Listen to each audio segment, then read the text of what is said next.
If you've ever asked, why didn't I fight back? This episode is for you. Your survival brain was working, not failing. Tonight, we'll decode the Defense Cascade, every trauma response, why it shows up, and how to bring your system back online safely. You're not listening to a pathology lecture. You're listening to a map back to yourself. We'll walk through the Defense Cascade in clear human language.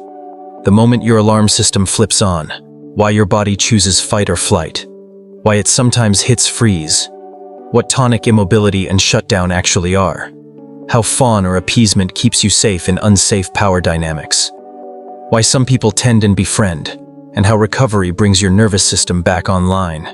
Each response comes with a quick example, a myth to drop, and one grounded way to move forward.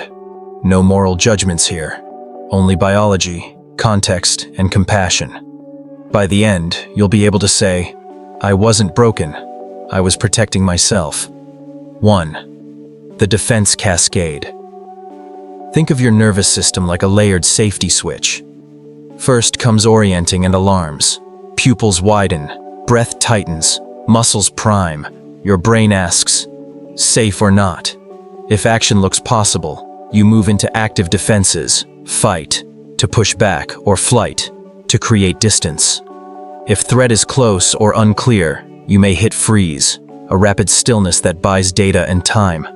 When there's no exit and danger overwhelms capacity, the system can drop into involuntary immobility, tonic immobility, rigid and locked, or collapse shutdown, limp and faint-like. After the danger passes, recovery brings you back online. Picture a door slamming. If it's just wind, you settle. If there's space, you step away or set a boundary. If the way out is blocked, your body may freeze. If trapped, it might go rigid or go limp to minimize damage. The response you judge most may be the one that kept you alive. These are not personality types. They're context-dependent programs that can chain in minutes. 2. Fight. Fight is mobilized strength, focus, and boundary setting when your brain judges there's a winnable path to safety. Heart rate climbs, your voice firms. In everyday life, fight isn't fists. It's assertive words, a firm no, steering the wheel back to center, interrupting a harmful comment. Imagine a coworker cornering you with blame. Your chest heats, your jaw sets. You say, I'll discuss this with HR present. Step sideways to open space and end the conversation. That's fight as boundary, not brawl. Myth. Fight is the best response. Reality. It's adaptive only when you have leverage, time, space, support. Otherwise, it can escalate risk. If your body moved you to push back, it wasn't ego. It was protection of something vital. Your safety, your dignity, or someone near you. Many of us underuse fight after histories of powerlessness, or overuse it when retreat would be safer. These are learnable patterns. A simple practice. Write one sentence you can deploy under stress. I won't continue this without a witness. And practice it on a long exhale so your voice stays firm, not explosive. 3. Flight. Flight prioritizes distance and options. Glucose goes to the legs. Your eyes search exits. Your mind scans routes. In real life, flight is strategic repositioning. Stepping outside to breathe, leaving a chat, switching seats, postponing a meeting to regain safety. Picture a family dinner that shifts from sarcasm to barbs. Your stomach flips, your hands go cool. You say, I'm going to get some air. Walk to the porch, text a friend, and decide whether to return or call a ride. That's self-protection, not avoidance. Myth. Running away proves weakness. Reality. Flight reduces exposure and buys time. Often the safest move when power is uneven or escalation is likely. The smartest fighters choose the arena before they engage. In coercive environments where escape isn't allowed, flight gets blunted, leaving people stuck in freeze or fawn. Rebuilding choice is therapeutic. Pre-plan 3 exits. A sentence. I need a 5-minute break. A movement. Stand and step toward a door, and a transport option. Ride app preloaded. Rehearse once so your body remembers. 4. Freeze. Freeze is the neural pause button. Breath goes shallow, muscles co-contract, time feels slow, attention tunnels on the threat. It's not laziness or indecision. It's a calculated hold. Imagine hearing a key rattle at midnight. Your body goes silent. No steps, no texts, just listening. Window, footsteps, voices. In 2 beats you choose. Slip to the bathroom and lock the door, or call security. That silent scan was freeze doing its job. Myth: freeze means you did nothing. Reality: freeze is doing something, gathering data, reducing motion that might provoke, conserving energy for the next move. Many survivors shame themselves for freezing. Often that pause prevented greater harm. Short adaptive freeze is different from tonic immobility. Freeze keeps readiness. Tonic immobility is an involuntary lock when escape seems impossible. Naming the difference reduces self-blame. Try a 2-breath scan. Inhale and label pause. Exhale longer and label options. Then take one small action. Turn on a light. Text for help. Step toward an exit. 5. Tonic immobility. Tonic immobility is an involuntary lock. The body goes rigid when the brain judges there's no viable escape, and movement could increase harm. Breath may be held. Limbs feel cemented. Words won't form. This is not a choice. It's a last-ditch reflex conserved across species to survive the unsurvivable. Imagine a coercive confrontation. The doorway is blocked. Threats escalate. Your muscles clamp. Your tongue won't move.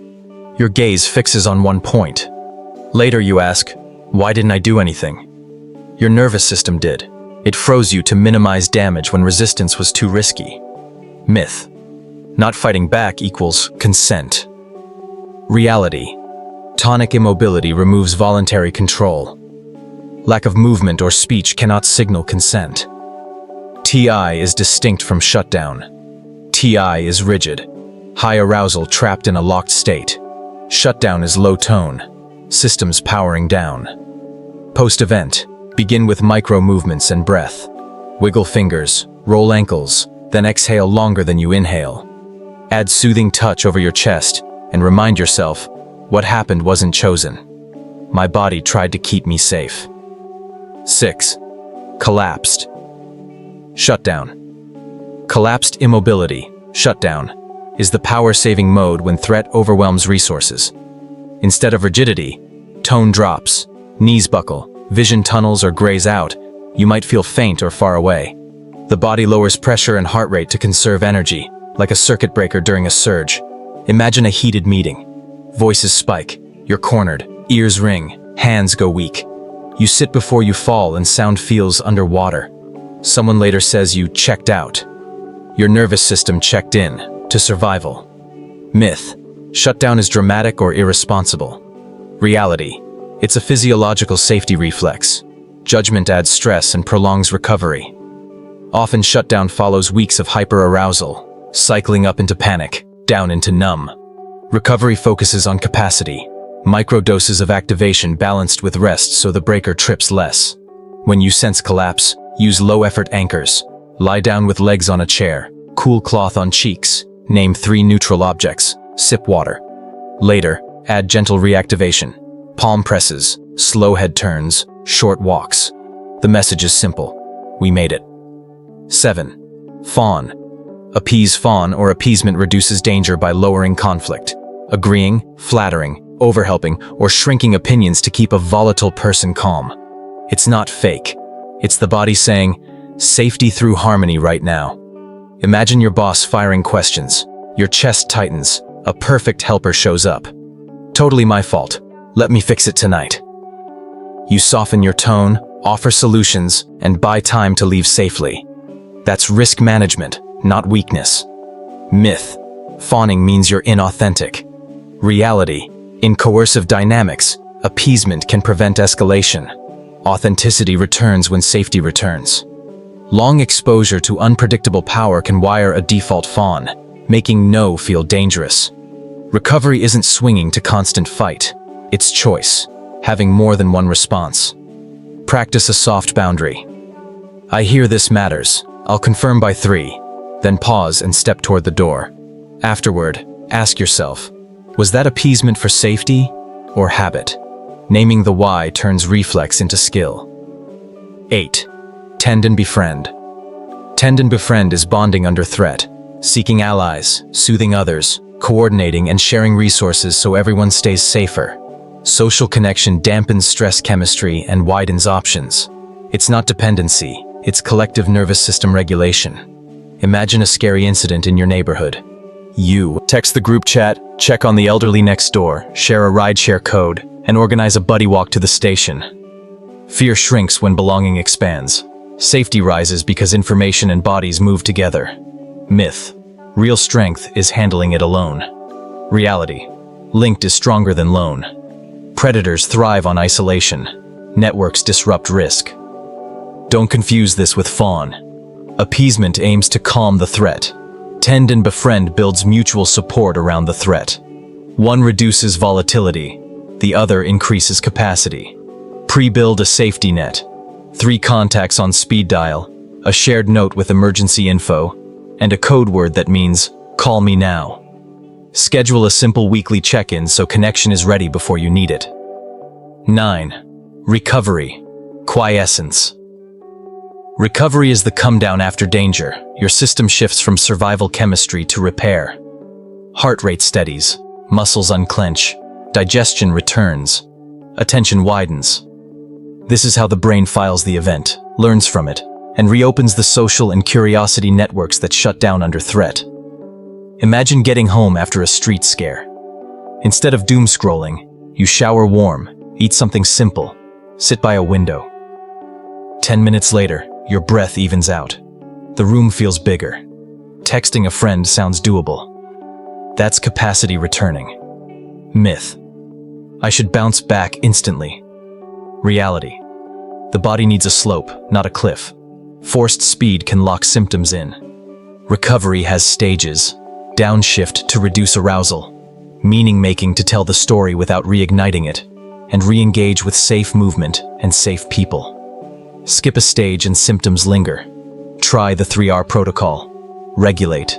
Exhale longer than you inhale. Relate. Message one steady person. Reorient. Name 3 safe plans for tomorrow. Here's your map in one breath. Alarm flips on. If there's room to act, you go fight to set a boundary or flight to create distance. If risk spikes or data is unclear, you freeze. A purposeful pause. If escape collapses, you may drop into tonic immobility, locked and rigid, or shutdown, low tone and faint-like. In unsafe power dynamics, fawn buys time. With allies available, tend and befriend builds capacity. When the danger passes, recovery brings the system back online. Regulate, relate, reorient. None of these are moral grades. They're context-dependent survival programs. The shame story, I should have fought, dissolves when you see the cascade. Your body chose the best move it could with the options it had.